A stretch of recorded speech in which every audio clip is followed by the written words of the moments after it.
What if? What if you had a friend who died without knowing Jesus as their personal savior? What if he or she went to hell?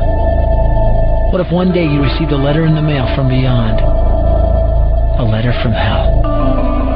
A letter from your friend in the flames of eternal torment. The following is a dramatic presentation. It was written by a fictitious high school student named Josh to a friend named Zach. Although Zach had every opportunity to tell Josh about Jesus, he didn't. They were best friends.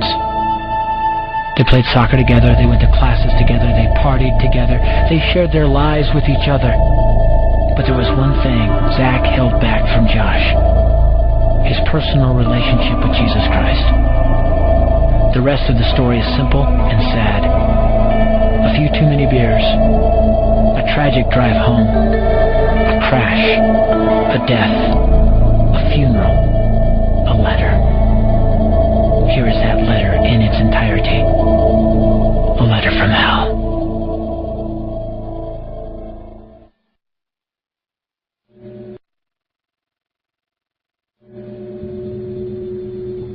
Dear Zach, I died today. It's a lot different than I expected. You see, I always thought dying would bring me into a world that's foggy and hazy. But this place is crystal clear. It's even more real than my life on Earth. I can think. I can talk. I can even feel. Right after the wreck, I could feel my spirit leaving my body. It was the weirdest thing, Zach. I thought I heard you screaming out to me, man. I must have been just imagining things. At first, I was just standing in line, getting registered, I guess. They asked me for my name and began to look in this thing they called the Book of Life. I guess they couldn't find it, though, because this huge angel standing next to me grabbed me by the arm and started dragging me away.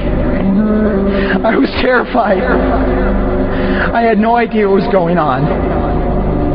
I asked the angel where he was taking me, but he didn't answer. So I asked him again. Finally, he told me that only those whose names were written in the Book of Life could enter into heaven, and the rest would be condemned to hell forever. Man, I was scared. The angel threw me into some kind of holding cell where I've been sitting and thinking for a long, long time. Do you want to know what I've been thinking about? I've been thinking about you. Zach, you're a Christian. You told me so yourself. I mean, we talked about it 3 different times today. Kelly brought it up, and you laughed it off. Coach Adams brought it up, and you changed the subject. I mean, it came up right before the wreck. Well, the question I can't get out of my mind is this, Zach. Why haven't you ever told me about how to become a Christian? I mean, you say you're my friend, but if you really were, you would have told me about this Jesus and told me how to escape this terrible place that I'm headed for. I can feel my heart pounding in my chest. The angels who have been chosen to cast me into hell are coming down the hallway. I can hear their footsteps. I've heard of this hell, Zach. They call it the lake of fire. I can't stand it, Zach. I'm terrified. No, the angels are at the door. Oh, no. No! They're coming in, and they're pointing at me. They're grabbing me and carrying me out of the room. I can already smell the burning sulfur and brimstone. I can see the edge of the cliff where hell burns. This is it. I am without hope. We're coming closer. Closer. Closer. My heart is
Don't bother me.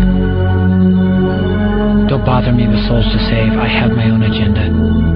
There's school to do, sports to play, important stuff to attend to. Don't bother me with my friend at work. He's got his own religion. I don't have time to change his mind. He'll make his own decision. Don't bother me with that little girl, the girl playing in the street. She's much too young to understand that the Savior she can meet. Don't bother me with the sounds I hear, the sounds of people shrieking, although I wonder who they are. Who are these victims screaming? Don't bother me with who they are. I really don't want the blame.